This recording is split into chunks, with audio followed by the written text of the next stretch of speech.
अर्धांगिनीच उठली जीवावर. प्रॉपर्टीसाठी पतीला बियर पाजून दिला सर्पदंश. बोरगड म्हसरूळ परिसरातील ही धक्कादायक घटना. प्रॉपर्टी हडपण्यासाठी पत्नीने तिच्या 2 साथीदारांसह आपल्या पतीला मारण्याचा कट रचला. पत्नीच्या साथीदारांच्या मदतीने पत्नीने आपल्या पतीला बियर पाजून कुशीने तोंड दाबून मारण्याचा प्रयत्न केला. एवढ्याने ती थांबली नाही तर सर्पदंशही दिला, असं पतीचं म्हणणं आहे. डोक्यात हेल्मेटने मारल्याचेही त्यांनी पोलीस फर्यादीत नमूद केलंय. पत्नीने रात्री पतीला स्वतःच बियर प्यायला सांगितले व हळूहळू भांडण उकरून ही सर्व प्रॉपर्टी माझ्या नावावर कर असा दमही भरला. थोड्याच वेळात तिचे 2 साथीदारही तेथे आले. या तिघांनी मिळून तोंडावर उशी दाबून त्याला मारण्याचा प्रयत्न केला. सर्पदंशही दिला. त्यानंतर साथीदार तिथून फरार झाले. सुरुवातीला तिने बनाव केला. 2 अनोळखी लोकांनी घरी येऊन याने आम्हाला फसवलंय असं म्हणून माझ्या पतीला मारलं असं खोटं पोलिसांना सांगितलं. सुदैवाने पतीचा जीव वाचला. पती विशाल यांच्यावर जिल्हा शासकीय रुग्णालयात उपचार सुरू आहे. संशयित सोनी उर्फ एकता जगताप हिच्यासह 2 अज्ञात साथीदारांविरुद्ध म्हसरूळ पोलीस ठाण्यात गुन्हा दाखल करण्यात आलाय. पत्नी एकता आणि तिच्या साथीदारांना पोलिसांनी लातूर येथून अटक केली आहे. पुढील तपास म्हसरूळ पोलीस अधिकाऱ्यांकडून सुरू आहे. सर मी 8-8:30 वाजता घरी आलेलो, बाहेर गेलेलो होतो. तर मिसेसनी मला सांगितलं की तू बिअर घेऊन ये, आज माझी इच्छा आली खूप प्यायची. मी त्याला म्हटलं आज असं काय एवढं आज वेगळी रिॲक्ट करते. तर ती बोलली काही नाही, मला सहज आज प्यावं वाटली. मी घेऊन आलो. तिनेच तिचे पैसे दिले त्याच्याकडे होते. तर घेऊन आलं. त्याच्यानंतर तिने माझ्याप्रमाणे सोफ्यावर बसायला लावलं पुढच्या रूममध्ये.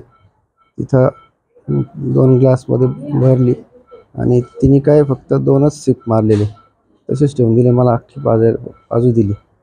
त्यानंतर मी थोडं गोंगीत गेलो आणि तिच्या नियोजनप्रमाणे तिने त्या इसमाला मागच्या दरवाजाने 11:45-11च्या दरम्यान बोलवलं आणि तो इसम हेल्मेट घालून होता, ग्लास होते, ब्लॅक कलरचे, मास्क होता आणि हँड ग्लोव्ज होते.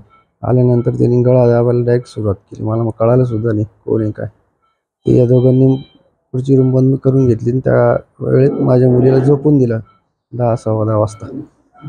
तिथून ते जे माझ्यावर अटॅक करायला सुरुवात झाली. नंतर मी काय आवरत नसताना त्यांनी मग काय प्रयोग केला, शेवटचा पर्याय करू बॅगेतनं त्यांनी सर्प काढला, माझ्या लेफ्ट हँडला चावा दिला आणि त्याच्यावर खूप हेल्मेटनी मारलं.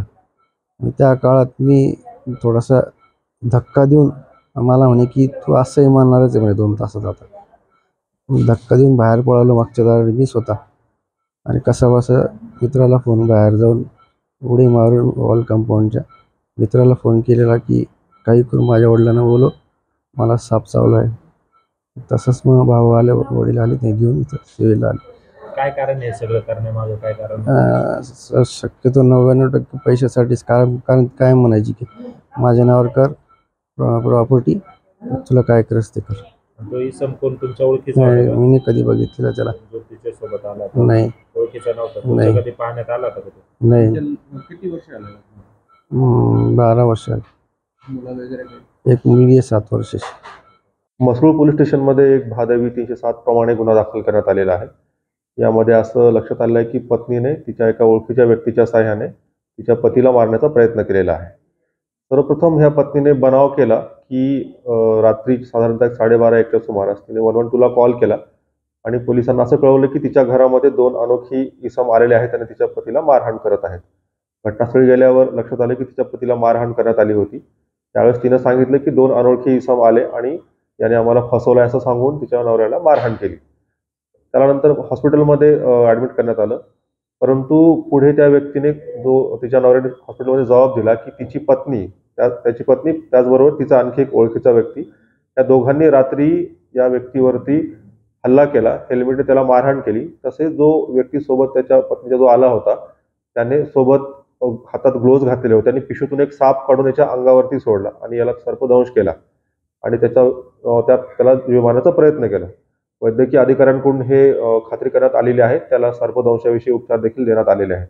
एकंदर पत्नीने तिच्या ओळखीच्या एका व्यक्तीच्या सहाय्याने पतीवर जीवघेणा हल्ला करून त्याला सर्पदंश करून जीव मारण्याचा प्रयत्न केल्याबद्दल भादवी 307 प्रमाणे गुन्हा दाखल करण्यात आलेला आहे.